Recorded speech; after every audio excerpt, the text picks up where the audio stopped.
आज सकाळी सकाळी लवकरात लवकर आम्ही आलो कॉलेजला येऊन बघतो तर काय कोणीच नाही.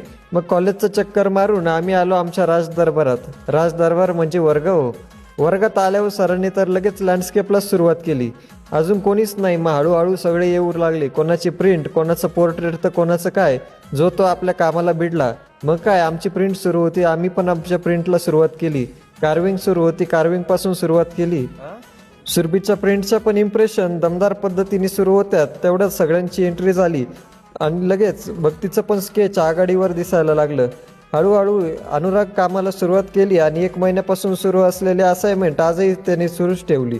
तेवढ्यात आपलं पण कार्विंग पूर्ण झाली आणि आपण लागलो इम्प्रेशन घ्यायला.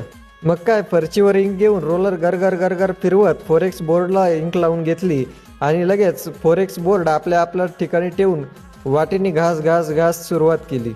प्रिंटचं एवढंच काम लय भयानक. जितका जोर लावून घसू तितकीच प्रिंट दमदार येते. हळूहळू प्रिंट आपली पूर्ण होत असताना अनुरागची प्रिंट पूर्ण झाली आणि त्यांनी पण पट्टीने रेषा मारायला सुरुवात केली. तेवढं स्नेहाची इम्प्रेशन सुरू झाली पाहून आपण गेलो स्नेहाची प्रिंट बघायला. फरचीवर पिवळ्या इंकचा वर्षाव करून रोलरने घासून तिने इम्प्रेशन घ्यायला सुरुवात केली.